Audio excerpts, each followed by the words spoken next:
नमस्कार, जय हिंद साथियों। कैसे हैं आप सभी। और मैं रुद्रेश राघव। सेंट्रल गवर्नमेंट की जॉब यानी रेलवे ग्रुप डी, और भाई साहब 8वां पे कमीशन लगने के बाद तनख्वाह कम से कम 70 से 75 हज़ार। 10वीं पास युवकों के लिए अगर ये सिलेक्शन साबित हो जाए तो समझो यार जिंदगी के न्यारे बारे हो गए। तो प्यारे साथियों, जो हमारी रेलवे ग्रुप डी है 2025 की भर्ती जो इस समय चल रही है, फेज 1 के हमारे एग्जाम कंडक्ट हो चुके हैं, जिसके विषय में मैं आपको एनालिसिस करके लेकर आया हूं बहुत अच्छे तरीके से। काफ़ी मेहनत की है, काफ़ी रिसोर्सेज के द्वारा जो है इस पे हमने सब कुछ आपके लिए लेकर के हम आए हैं कि फाइनल कट ऑफ या फाइनल सेफ स्कोर आपका कितना रहेगा। प्रत्येक युवा साथी इस वीडियो को लास्ट तक देखना, और ये वीडियो आपके लिए बहुत ही महत्वपूर्ण होने वाला है। इसमें हमने पूरा एनालिसिस लगाया है नॉर्मलाइजेशन को लेकर के और आपके शिफ्टों के हिसाब से, क्योंकि रेलवे ग्रुप डी की जो हमारे पहले जो एग्जाम हुए पहले डेटों में, वो तो वास्तव में काफ़ी टफ हुए। उनमें बहुत ज़्यादा बच्चों का स्कोर अच्छा नहीं है। तो जो शुरू में हमारी जितनी भी शिफ्ट लगी हैं, शुरू में जो एग्ज़ाम लगे हैं, उनका तो ये समझ लो आप बहुत आराम से सिलेक्शन हो जाएगा, क्योंकि उनको नॉर्मलाइजेशन अच्छा मिलेगा। ठीक है, आओ मैं आपको पूरी जानकारी डिटेल में दे देता हूँ। हाँ, सभी साथी वीडियो को लास्ट तक देखना, बहुत ही महत्वपूर्ण और शानदार वीडियो है। और आगे मैं कट ऑफ पे बताऊं उससे पहले सबसे ज़रूरी बात है इसमें कि जो हमारा जो रेलवे ग्रुप डी है, इसमें सबसे जो अहम चीज़ है वो है इस समय पर आपका रेलवे ग्रुप डी में कि जो हमारा सेफ स्कोर है ये वास्तव में कितना एग्जैक्ट होना चाहिए जो आप फिजिकल के लिए तैयारी करें। और ध्यान रखना, रेलवे ग्रुप डी में काफ़ी बच्चा फिजिकल में भी आउट होता है। क्यों होता है वो भी मैं आपको बता दूंगा, पूरी जानकारी डिटेल में। सबसे पहले तो देखो यहाँ पर आपको सबको पता है, अब की बार जो हमारा जनरल साइंस है, ठीक है, जनरल साइंस है, मैथमेटिक्स है और जी आपका रीजनिंग है। ठीक है, रीजनिंग है और general awareness and current affair. इस एग्जाम में काश जनरल अवेयरनेस ना लिखा हुआ होता और केवल ये लिखा हुआ होता कि करंट अफेयर्स, तो मैं कह रहा हूं शुरू की जो शिफ्ट है ना, देखो एक बात से आपको एग्री होना पड़ेगा, शुरू के जितने भी बच्चे हैं जिनका शुरू के दिनों में एग्जाम लगा है, उन बच्चों की कट ऑफ आप देखना, उनको नॉर्मलाइजेशन में फायदा मिलेगा, 100% मिलेगा। क्यों मिलेगा? क्योंकि इन बच्चों को आइडिया नहीं था कि करंट अफेयर ही टोटल आएगी। पेपर जो बिगड़ा है शुरू वाले बच्चों का बिगड़ा है। और करंट अफेयर की आपको भी मालूम है 10-10 घंटे की मैराथन लोगों ने दी है, और अगर आप सही से 2 दिन में ढंग से पढ़ लो तो करंट अफेयर तो कवर हो जाती है। ठीक है, तो इस वजह से शुरू वाले जो बच्चे हैं उनके साथ इसमें बड़ी गड़बड़ हुई है। लेकिन गड़बड़ भी कुछ नहीं है, फायदा उन्हीं को मिलेगा, उनको नॉर्मलाइजेशन में फायदा मिल जाएगा। करंट अफेयर का बाद की जो डेट रही है हमारी, उनमें बच्चों ने मेहनत कर ली और वो कर गए काम। यहां जनरल साइंस में जो लगभग बच्चों ने अपना बताया है, जैसे मैथ्स में 25 में से मैथ्स में तो आपका 20 का स्कोर कम से कम मानो, रीजनिंग में कम से कम 25 का मानो। ठीक है, और अब अगर हम यहाँ पर देखें, ये जो हमारे पास में है जनरल साइंस में भी लगभग स्कोर आपका 18 के आसपास ही बच्चों का जा रहा है। तो 8 5 13 23, 2 2 4 और 1 5। ठीक है, 8 5 13, 2 2 4 1 5 और 1 6। 63 नंबर जो 63 क्वेश्चन जो ठीक हो रहे हैं वो कब हो रहे हैं? जब इसको हमने छोड़ दिया है, अभी इसको नहीं लगाया है। लेकिन जो बच्चे शुरू में जो बच्चे हैं, भाई देखो अब ये तो तुम्हें भी पता है, मैं पहले भी हमेशा एक ही बात कहता हूं, रेलवे सबसे बड़ा जो तुम्हारे साथ में गेम खेलता है, 50% पेपर इतना आसान देता है कि ताकि बाहर जाके हर एक कोई कहे कि पेपर तो बहुत आसान था। पेपर आसान था ताकि अगली भर्ती में 1 करोड़ की बजाय 2.5 करोड़ बच्चा फार्म भरे।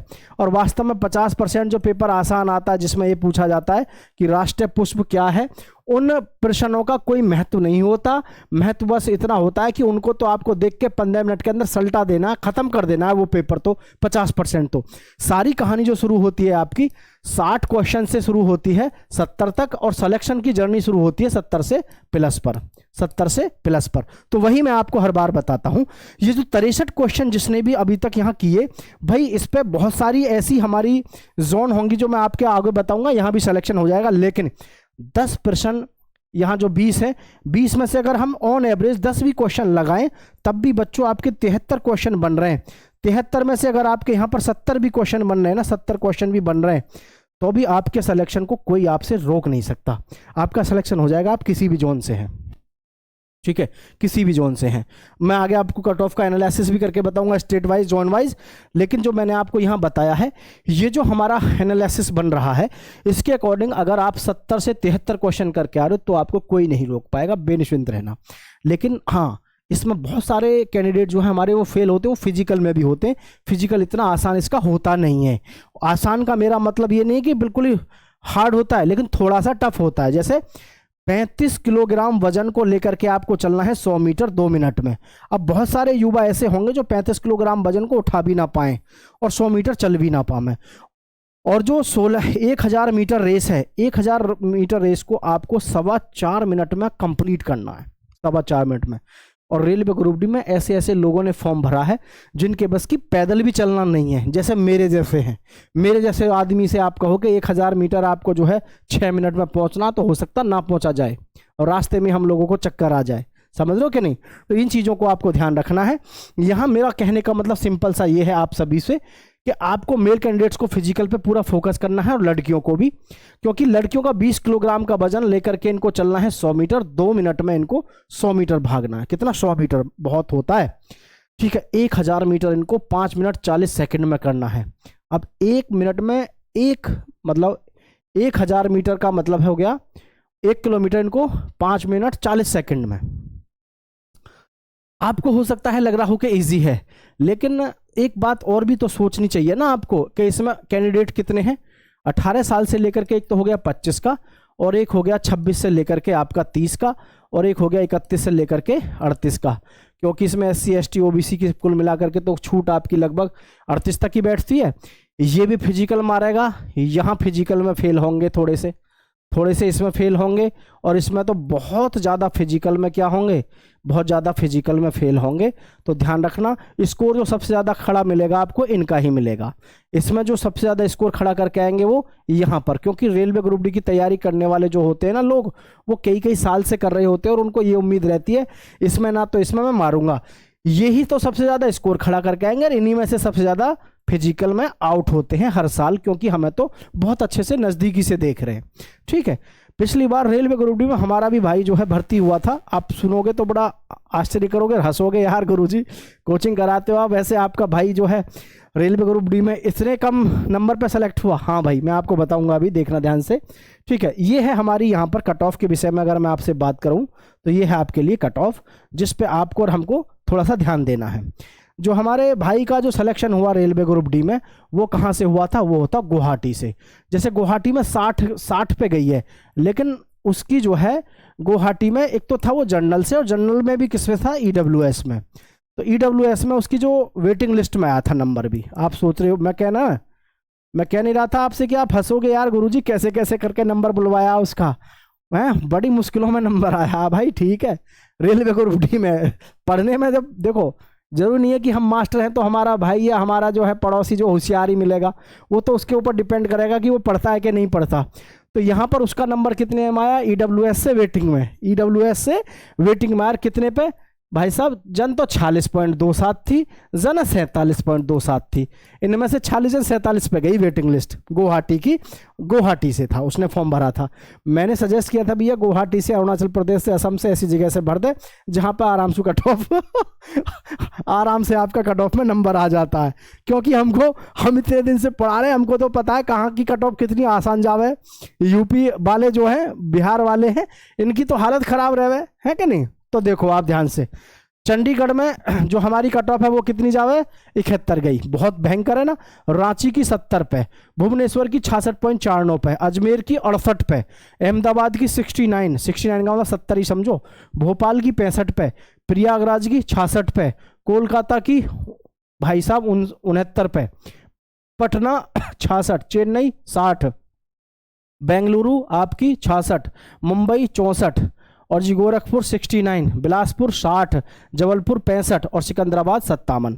अब आगे के लिए भी आप सदैव एक बात ध्यान रखना, मैं जो आपको बता रहा हूं, अभी जो आपके फॉर्म आ रहे 21 जनवरी से, 21 जनवरी 2026 में आपके ऑनलाइन फॉर्म शुरू हो रहे हैं, नई भर्ती, जिसमें 22,000 आपके पद हैं। यहाँ ध्यान से देख लो सभी के सभी।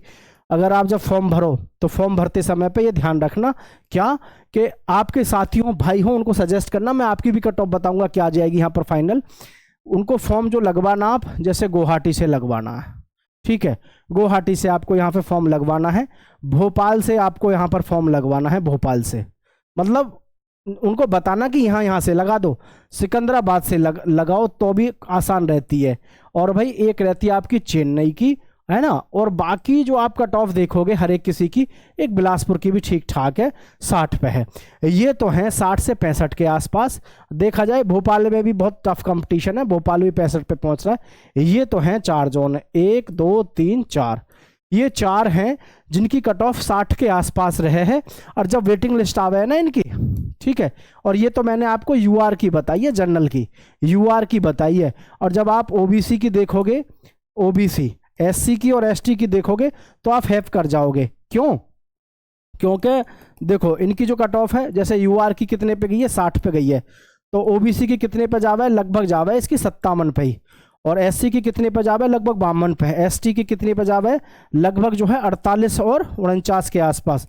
ईडब्ल्यूएस की लगभग जो गई थी ये लगभग में जो गई थी इसकी, ये गई थी 57 के आसपास, ठीक है, 57 या 58 पे, लेकिन ईडब्ल्यूएस की। और ऐसे भी जो है मतलब ध्यान रखना इस बात को कि इन जोनों की कट ऑफ ये जो है, ये जो मैंने आपको बताई हाईएस्ट कट ऑफ बताई है जनरल की, और जो ये कैटेगरी है उनकी तो 57 52 49 ऐसे गई है। अब जो भी युवा साथी हैं जो जनरल को छोड़ के और कैटेगरी से हैं, तो उनकी कट ऑफ पे अगर हम यहाँ विचार करें तो मैं उन सभी को एक बात बताना चाहूँगा, आप किसी भी कैटेगरी से हैं, मेरी बात को थोड़ा ध्यान से समझना, आप किसी भी कैटेगरी से हैं, ठीक है, क्योंकि कैटेगरी का बहुत बड़ा रोल है। जैसे यूआर है, ओबीसी है, ईडब्ल्यूएस है, ठीक है जी, एससी है, एसटी है, और ईएसएम छोड़ दो भाई। एक्स सर्विसमैन की नौकरी लगो ना लग रहा है यार, क्या करना है, एक्स मैन तो बतेरा पैसा कमा के भैया आप आगे अपना आराम करो, घर पे पेंशन वेंशन मिल रही होगी, ठीक है, अगर इच्छा तो भैया करो, अच्छी बात है, ठीक। तो देखो जैसे यूआर की तो ये मान लो आप 72 क्वेश्चन कर आया जो बंदा, किसी भी आप जोन से हैं, कोई दिक्कत ना रहेगी। अब लोग आपको जो बता रहे हैं ना इस तरीके से कि जी 85 80 और ये बहुत स्कोर, रेलवे की कभी इतनी ना गई, मैंने आपके साथ में हाईएस्ट स्कोर ही बताया, टेंशन मत लो। ओबीसी के जो बच्चे हैं उनकी कट ऑफ जो रहेगी लगभग यही रहेगी आपकी 70 के आसपास, ईडब्ल्यूएस की जो रहेगी लगभग 68 के आसपास, एससी की लगभग 65 के आसपास, और एसटी की लगभग 61 के आसपास। ये आपकी कट ऑफ, अगर यहां तक आप स्कोर अपना करके चल रहे हैं, ठीक है, तो ये आपका सेफ स्कोर, ये टेंशन मत लो। हाँ, वेटिंग में नंबर आओ या कैसे भी आओ, अगर इतने क्वेश्चन ठीक है तो आप बाजी मार जाओगे। इसमें हो सकता है भाई सभी में ऐसा हो सकता है 2-2 नंबर, 2-2 क्वेश्चन और मान लो थोड़ा सा एक्स्ट्रा करके चल लो। जैसे कि मैं ये कहना चाह रहा हूँ कि भाई देखो ये इतना तो तुम भी जानो, कोई भी आदमी जो बता रहा है अपना अनुमान बताता है, जैसे 72 की बजाय इसको 74 मान सको, ठीक है, 74 पे हो जाएगा, 70 की बजाय ये 72 तक जा सकती है, मेरा ये मतलब है कहने का, समझ रहे कि नहीं, 70 से 72 जा सकती है, 68 से 70, 65 से 68, 61 से लेकर के 64, ये आपको यहाँ पर कट ऑफ इसकी देखने को मिलेगी। बाकी टेंशन मत लो, बस एक चीज़ पे फोकस रखो, प्रभु का नाम लो और मेहनत करते रहो। और भैया ये जो हमारा स्कोर है इसको ध्यान रखो, और प्लस साथ में आप यहाँ ध्यान रखो अपने फिजिकल पे, ये फिजिकल आपको करना है अगर आपको रेलवे ग्रुप डी में जाना है। और ध्यान रखना 8वां पे कमीशन लगते ही, 8वां पे कमीशन लगते ही, 8वें कमीशन पे आपकी जो तनख्वाह है कम से कम 70,000 के आसपास पहुंचेगी, 70 पे ना पहुंचेगी तो 65 पे पहुंचेगी, ठीक है। तो ये सेंट्रल गवर्नमेंट की जॉब, लाइफ टाइम के मजे हैं। रिटायरमेंट आपका कई करोड़ का होगा, जिस समय पे आप रिटायर्ड होगे ना आने वाले समय में 20-25 करोड़ का तो आपका रिटायरमेंट होगा, समझ रहे हैं जी। हाँ, जय हिंद, जय भारत साथियों।